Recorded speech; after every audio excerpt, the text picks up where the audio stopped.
Welcome to another episode of the Personal Brand Blueprint podcast. I'm Dave Polikoff, founder of ZenPost.com, your personal brand blueprint for helping you attract and convince your ideal clients online. Again, go check out ZenPost.com to learn more about how you can launch, grow, and monetize your personal brand today. On today's episode, we have Cat Valverde, aka your cash flow accomplice and founder of Profesh. Today, we're going to learn about how Kat has used the power of personal branding to grow her personal brand online. So, Kat, welcome to the show. Hey, thanks for having me. For sure. So, it's going to be a good conversation today because we're going to be talking about email marketing and the power of that to monetize your business, to get more eyeballs to your offers. And so, the first thing I love to talk about at the beginning of the podcast is asking the dreaded question we're always asked as personal branders is, what do you do? Yeah, I had someone ask me once, could you explain this to me if I was still in third grade? And I thought that was so astute and pretty good branding. It's a good way to figure out your hook For and make sure. it simple. So I am a full service digital marketing agency, Profesh. But what I have really been focused on in 2024 is, as you mentioned, email marketing. And so what I'm doing is I'm helping small and medium businesses all the way up to enterprise figure out how to generate revenue without spending money on ads. And if they are already spending money on ads, how to not spend one more dollar, but to increase revenue. Right. So, who would you then say is like your ideal client? Who's primed to be working with you? Yeah. So ideally, it's somebody who is looking to scale.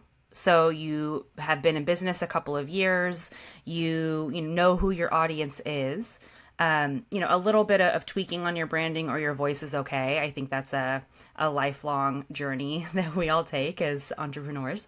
But you are looking to take what you already have and really like take it to the next level. And someone who's coming to you for email marketing services, what does that look like from the initial reach out to kind of an end result? What is that relationship style and method that you're using? Yes, we are able to be a little fluid. And that initial onboarding call, let's say, where we're kind of interviewing each other and seeing if it's a good fit, is a lot of digging into where you're at. What are you doing? What does your email list look like? How happy are your clients? And what is your data saying right now? And that gives us a good base point to figure out, okay, the last thing that we want to do as marketers is come in and try a bunch of things that you've already tried and it doesn't resonate with your audience, right? Like that's just a waste of everyone's time. So that's the first kind of question we need to answer ourselves is what has been successful, what hasn't, and what are your goals? And we have a, pretty long and deep conversation. It can be kind of existential when we're talking about our goals. And then from there, we put a plan together. I have a range of preferences amongst clients. Some of them like to kind of, if we're talking splitting the work of actual outreach and digging into your current list and reaching out to them on what their next goals are as their clients. Some of my clients, the actual business owners, like to do that themselves, or they have teams in place for that already. And other ones are just ready to hand it over as quickly as they can and have me and my team do it. So that's a part of the conversation as well. And then regardless, what we're doing from there is whoever is owning it, we are helping reach out to your email list. And we essentially take it, let's say, for example, you have 100 people on your list. We help you first rank them from 1 to 100, your most profitable or highest retention or most engaged, if maybe they're not a client yet, that highest like potential or already ROI on your list, all the way down to 100. And then from there, we say, okay, let's take the top 10% of those people, those like cream of the crop, 1 through 10 in this case. Let's reach out to them and just figure out how they're doing. And we do that. It sounds really obvious, but we ask them, hey, how's it going? It's not a mass email. It's a very direct email saying, I'm just checking in. The market's crazy. The economy's crazy. We're all struggling a bit. How's business? And because those are typically your most engaged people on your list, we are getting really, really good feedback from that, where they're very ready to talk, and their responses are a range of, it's been good, but I'm worried, or, I have a new service that I really, really thought would resonate with my clients and they're not, or a new outreach to try to get new clients. It's not working. I'm not sure. And from there, we basically have just gotten some free R&D where they're telling us their pain points, right? Really directly. And we take that back to the drawing board, myself and my client, and we start brainstorming. And we say, okay, we know what your clients need. Have you offered something similar to this in the past? Have you thought about like branching out to something else that you could build on from what you've already offered them? And it just kind of builds from there. So from that point on, we are taking this new service and or product, whichever it is, and following back up with them and saying, hey, thanks for the help and letting us know what's going on in the industry. We have some solutions. And the buy rate from there is pretty crazy, obviously. And then the second piece to it that's really exciting that you're really seeing at the end of our work together and ongoing, it compounds, is that you're also offering that to the rest of your email list, because presumably you've just extrapolated a small sample from what everyone is struggling with. And that's where you're seeing the revenue just jump really quickly. And then from there, what we leave with you or can help you with is you've now solved this problem that people have told you directly they're really struggling with. You reach back out to them to see how they're doing again and offer partnerships. Like, hey, do you know anyone else that might benefit from this new thing? And then that's where you see it just compounding and compounding and compounding. And that's kind of in a nutshell, in a 5 nutshell, I guess, about what we're doing and how exciting it can be. Well, no, I mean, it sounds like you have a really great method there. So let's kind of talk origin story.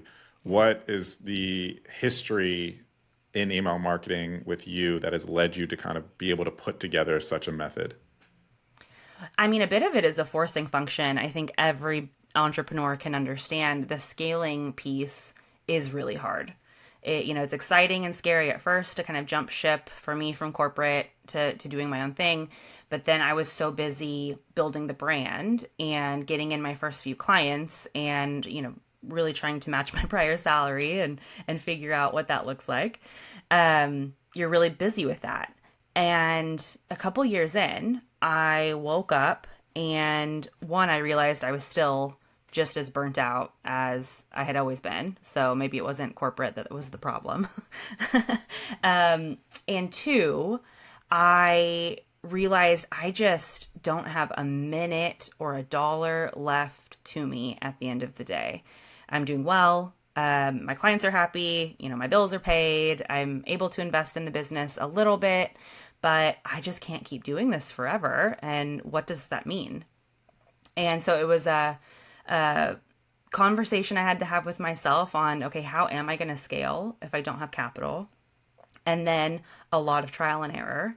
And, shame on me as a marketer myself, I really did realize in those kind of deep forensic digs into what I was doing, I wasn't utilizing what was right in front of me. And here we are. It's email marketing. And I think a lot of people, their eyes kind of glaze over when we talk about it because it feels so archaic.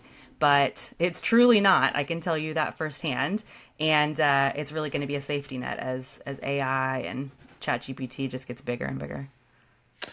I want to talk on that last point about that kind of sentiment towards email marketing. What do you feel is kind of the industry sentiment towards email marketing right now? And what do you say to those people that maybe have that sentiment? I mean, I think people definitely believe it's outdated, and a little bit of it, maybe not so much outdated, but super annoying. Like annoying to do, annoying to receive. I mean, we just are in information overload, and it's spam emails and it's spam calls. Like there's so much of it that we're all a little bit annoyed. And I get that. And my feeling towards that is, well, that's fair. And the same, like I'm a consumer, I get those same things. But that also leaves us with a real opportunity because we know what those spam emails look like. We know what a copyrighted, AI bot email is, or just a poorly written one. And what that leaves us with is this really kind of fun opportunity that being authentic and being a human and writing an email that another human will actually appreciate and find value in, if that's the differentiation point, like thank God, right? Like we actually get to be humans first, and that's what's going to sell us. Like okay, easy. And so that's what gets me excited and how I kind of counteract that argument. Do you think that email marketing is right for everyone, and who I guess who would benefit the most from email marketing? I actually do think it's right for everybody. I think the way and the tactic and the frequency and how you write your emails, I think all of that is very brand specific. It's going to be specific to your audience and where they are. But I would say just like you have to go out and find where your audience is hanging out. Are they in Facebook groups? Are they on YouTube? Are they listening to podcasts? So, like where are they online? You can still move them from those places, like still keep them obviously on those platforms and interact with them, but find ways to get their contact information in exchange for something of value that's truly of value, something that you can provide to them. And then it's just another way to stay connected. And so I think, if we try to put a formula on it, some of us are going to fail. If we try to think about it as a way to ensure that you can always stay connected with them regardless of what happens to your platforms, like we don't know what's going to happen. And I have seen clients get booted for significant amounts of time, weeks off of Facebook, for example. I've seen audiences be wiped out on YouTube, algorithm changes or things like that. So that's really the crux to it is, it can, because we have the freedom to talk to our people however we want. So it's a very malleable tool. And two, we kind of have to to protect ourselves and to protect the audiences that we build up. Yeah, can you speak to that a little bit more? Because I think that's a critical point, is the idea that we don't really own Mm-hmm. our audiences on social media, but with email marketing, we don't necessarily own an email address or whatnot, but Mm-hmm. it is a more direct way to communicate with them. You mentioned that there are some horror stories of people who have been like booted and lost their audiences. Can you maybe walk us through, you don't have to drop names, but an example of how Yeah. someone kind of maybe relied too much on Mm-hmm. social audience and didn't really look at email marketing, and how that kind of came back to bite them? For sure. I have an example right off the top of my head. So I have a lot of healthcare clients of my own. So that, doctors, nurse practitioners, a lot of people who are both in person and then have an audience online that they're running ads or generating leads or just staying in contact with. And one of the doctors who has a very successful practice, they have Facebook groups as well, which makes a lot of sense for doctors to say, hey, I'm specializing in this very specific healthcare concern, like join the group and we provide Q&A, things like that. Makes sense. That group had been active, probably a decade now, as far before I even started working with them, and I've been with them for 5 or 6 years. So they had this group, but they also run Facebook ads. And just to make it really simple, because I don't know that I even fully understand it now with all the changes Facebook has made, that group is a really, really good example of the other kinds of people that we wanted their ads to target. Right? Like you can tell Facebook, like, here's the demographics, like people that like these sorts of pages, and that group, it kind of goes hand in hand. Well, I don't know what it was. Facebook Meta didn't even know what it was. It was some sort of an algorithm change where the Facebook business accounts were locked. And they were locked for the actual like administrator, so the doctor who was like interacting with their groups. It was locked for me as their second admin, like marketer, and like for anybody else on his team. Like none of us separately could get in to these accounts, which meant a couple of things. One, it was harder to interact with the groups. Luckily, we have personal accounts, so we can go into the groups and be like, hey guys, this is what's going on, right? But all of our ads, we couldn't re-up them, we couldn't monitor them. I mean, you're out of money, like very tangibly at that point. And that lasted for almost a month. And in that time, it's not that Meta wasn't responsive, because they just didn't know what was going on either. And so in that case, it's like, well, what the hell do we do?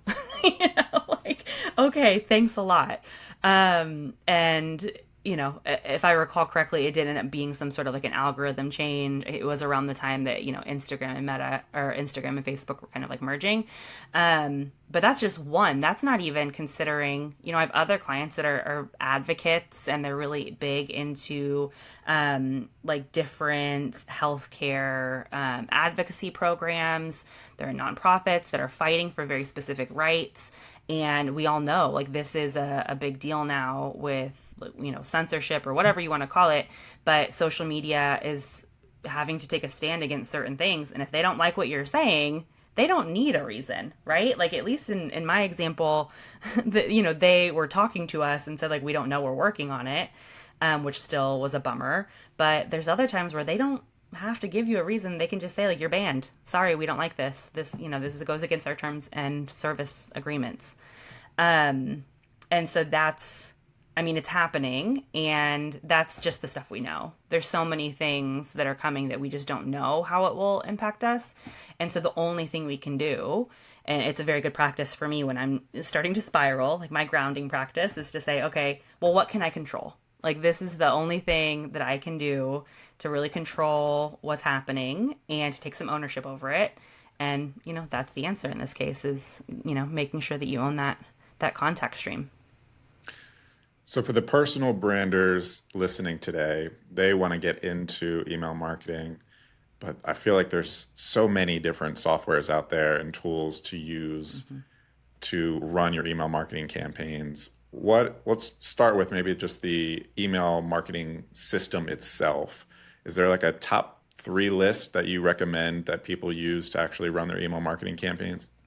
Yeah, I would say first you have to think about how involved you want to be in it. So, a really big player that is surprisingly not as well known is ConvertKit, and I do use that. And their whole thing is they really, really help with automation, and they can take large lists. Like, even if you have 2 people on your list, it's still worth it. They have free options, but all the way up to, tens of thousands, hundreds of thousands. Like, they're really, really good for your different phases of business and building those lists.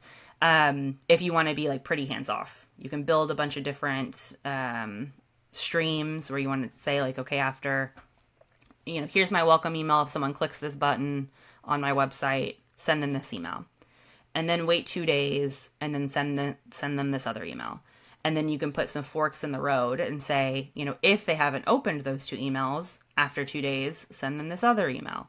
If they have opened this email, send them this. So it's a really nice kind of, you can look at what is networking out and make decisions in all these different trees. That works really nicely. One of the older players in the game that I actually still really like is SendGrid. They're like a no frills, really basic kind of thing. There's still some automation set up, but I have found that I don't have issues where like my emails are getting marked as spam very much. Like, they're pretty good at making sure my emails get into inboxes. They've been around so long, it is pretty surprising. Whenever Google was putting out all of those different folders, like now they have the promotions folder, socials folder, updates folder, that threw a big wrench in a lot of email marketing campaigns, because you want to make sure you get to that primary inbox. And those changes, it was just out of nowhere and so new that none of us really knew like how to make sure that ours was getting in there. It took a lot of learning, and I didn't have that issue with SendGrid either. Those are my main 2. A lot of other people use, oh my gosh, this is so funny. You have to tell me, what's the monkey one? Oh, Mailchimp? Mailchimp.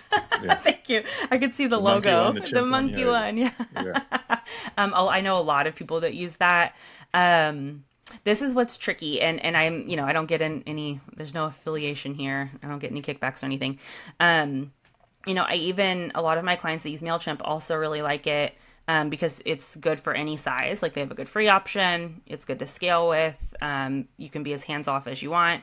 Um, the thing that's interesting as you're playing around with these, I always recommend to try, for as long as you can, try the free versions and see one, what kind of data they provide you. Like, are you happy with the reporting that they're telling you? Like, okay, here's how many people opened your emails, here's how many clicked on something. Like, are you happy with how in depth that is? Does that align with your goals and your KPIs, like how you measure?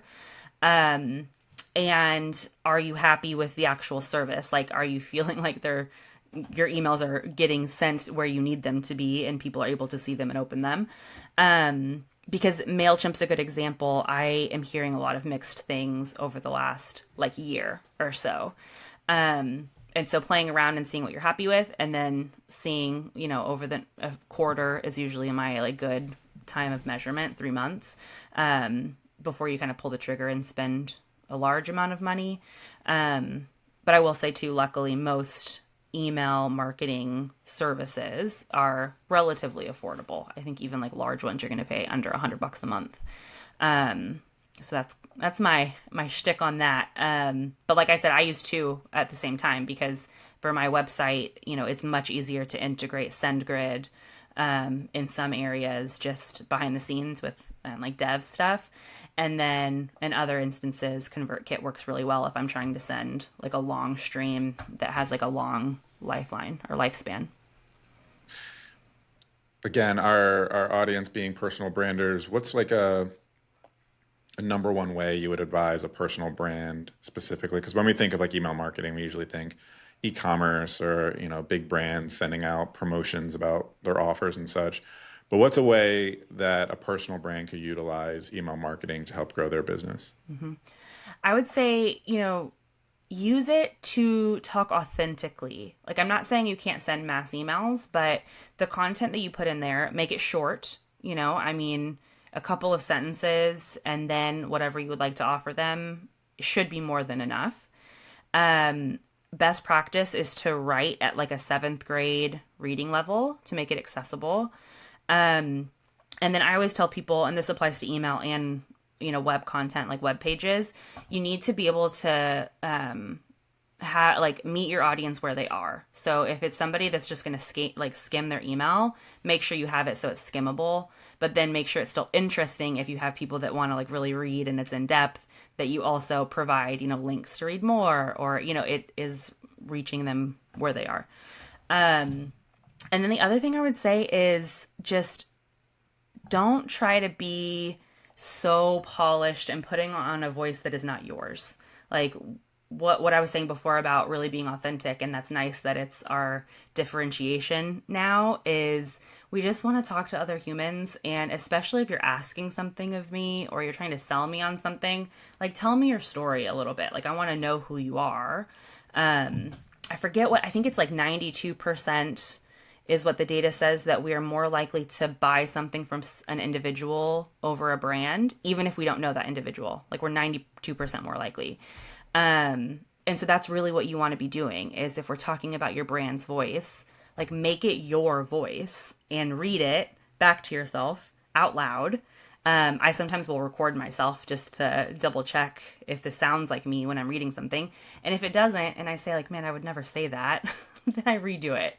So, hold yourself accountable to that too, because it's so easy to try to put on our like, oh, and I'm the business owner, founder hat. And it's like, no, it should be the same hat, guys. Like we are smart consumers. We can see through that. So let's own it and just be grateful that that's what audiences typically want. That's the funny like running joke about using ChatGPT to create your content, is they always throw in these words that like we would never use, like delve and things we never say in real life. But yeah, it's just trying to pretend to be like Yeah, a business owner. exactly. You had mentioned this earlier about kind of avoiding the spam folder, or avoiding getting into like the updates or promotions tab with Gmail. Obviously, we don't like to get spam emails, even if it may be something that helps us. But what are some of the ways to avoid, one, being detected as spam by the Gmail, Outlook, whatever algorithm, and then two, being detected as spam by the human that's also reading it? Yeah. Well, I mean, this is always changing, and I highly recommend as a practice to go and look at your own spam folder and see who's getting sucked in there and see what they're doing. There is typically some commonalities, and one thing that always rings true is I see people in my spam folder where it's like their name 5 times in a row. So, they're emailing me pretty often with like pretty similar emails. Which I would be annoyed with anyway, so I'm happy they end up in my spam folder. So good job, Google, thanks. So there's that, like keeping up with what's going on and seeing like if there are commonalities. But then there's also other little things that, you know, aren't going to work if you are on very, very outdated email providers like or email marketing providers. So, for example, if you pull up Google or your Gmail, you'll see the sender, you'll see the subject line, and then you'll see like a little preview of the email underneath the subject, like a subheader. And you need to make sure that whoever you're sending emails through allows you to add that, because that is one thing that Gmail specifically, they will put you in the promotions folder if they don't see that. So you need to have both of those things. I've worked with clients before that have like their own legacy systems where they've built their website and then they've built through their website that they're sending emails, and they don't have that in there because, of course, they didn't anticipate that. But then they're kind of stuck unless they want to move off platform, and that can cause problems. I would say you'll notice this a lot when you're looking at other emails that you're receiving. People will ask you, like, hey, mark us as a safe sender. And they do that for a reason, because that automatically allows you to move into that primary box and keeps you from the spam folder. I don't think I've done that very often, even knowing that that's a thing. So I still put it in my emails. I definitely recommend doing that, but don't rely on it. And then certainly frequency is a thing. And I have noticed this is more specific to Outlook, but you need to make sure that you have an HTML. Like if you're sending something that's really pretty and there's photos and all of this, you need to make sure that you have one that's also without that. And again, your CRM that you're using should allow you to create kind of a text only and then like this really fancy HTML version. If you don't have both of those, you're either going to not make it all the way through, they're not going to be able to see your email, or you're going to get marked as spam or as bot. So those are just some kind of like low hanging fruit to be able to manage that. So we don't want to be looked at as spam. Our goal is to be looked at as, an authority, trustworthy, so much so that an action's taken, ideally, right? And for us, it might be opt into our service, what have you. What are some tactics that we can use with the format, maybe subject line, to get people interested in the email itself, and then the actual within the email itself, ways to convince people into taking an action, earn that trust and then convince them to take that action? Yes. This is really funny because, again, if you pay attention to the emails that you do get, you'll see different things happening. I don't know if they're all using the same training or what, but for example, for a long time, and this did work, in subject lines, a lot of brands were putting in like RE or FWD, like a response or a forward in their subject line. One, I mean, to get through the bot, so it looks like, you've just been having a conversation. But two, to make you think like, oh my gosh, did I miss an email? So I say that as a example of trends, and also to say, do not do that. Because it maybe will work one time and then it's going to aggravate whoever you're sending it to. But there are other things. So really it's that same kind of taste where you do want it to feel like somebody just emailed me either with like a really sweet deal, and it has to actually be a really sweet deal. So if you're putting that in your subject line, make sure you're not lying to them, because then you're just losing trust. Or you are introducing yourself and you have something to tell them. One thing that I have found has been like really successful is to say something funny. And that's not just in the subject line, but it's also in your email. Like if you start with something that's funny or a joke, it's not actually a freebie, but I have higher open rates even when I'm emailing them multiple times. So if you can start with something that kind of de-arms them and makes them laugh, you've already caught their attention, which is nice, and they're not going to keep scrolling. And then let's say maybe they don't open that first one. Hopefully they do. But let's say you do that again the second time, they're much more likely to open that email because now you caught their attention twice. So I would say things like that are a nice way to establish your voice quickly, where you're actually not even having to offer them anything free in that case or a value up front, and to get them to open your emails. So email marketing, very important. It helps drive eyeballs, helps drive conversions. But let's take a step back. And do you have any advice on how to actually grow the email list from the beginning? Because sometimes when we're starting our personal brand, we don't necessarily have a lead gen set up and we're not capturing those emails yet. But what are some ways to maybe initially grow our email list and then from there continuously grow it? Sure. So really what you want to do, and you can apply this anywhere, old school would say like in your website, which this still does still apply, but it can apply to your website or to social channels, wherever you are, offering something that is of value. And I tell people, okay, if you can offer something to your audience that they typically would have to pay someone for, that's going to be a pretty attractive exchange because that's what you're doing. You're saying, here's this free thing that, will make your life easier or you should be really excited about. Can I have your email in exchange? That's what's happening. And so it could be something like, if you're a graphic designer or a marketer, a template for something in Photoshop, or if you're more in like the finance sector, like an Excel template, or something that would save them time and something that they otherwise would have to pay somebody to do for them or buy online. Those can be really, really helpful. And then what you're doing is you're saying, here's this free thing. I'm doing this like just to make your life easier. You're welcome. And then you get their email. And then from there, you have to keep that up, right? Like now they've given you that email. So you have this opportunity to start building a relationship with them.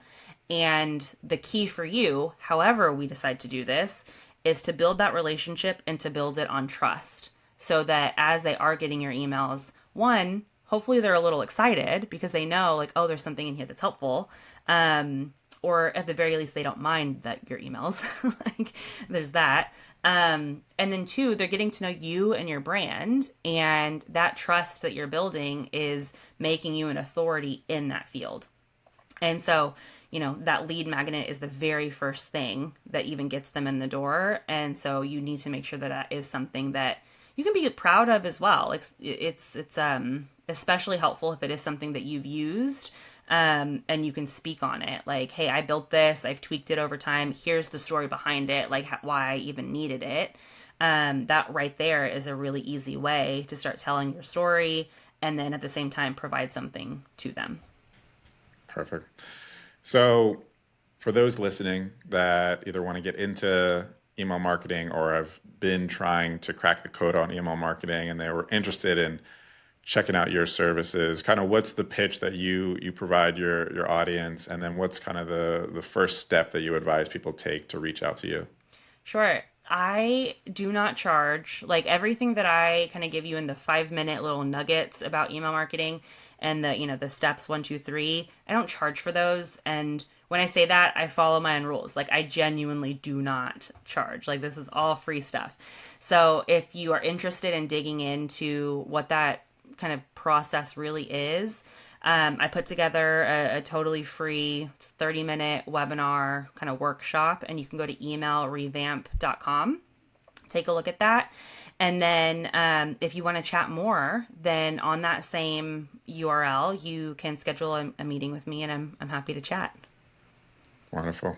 That's all for today's episode of Personal Brand Blueprint. Big thank you to Kat for being on today's show and walking us through her business and how she grew her personal brand. To learn more about how to launch, grow, and monetize your personal brand, make sure to subscribe to the Personal Brand Blueprint podcast.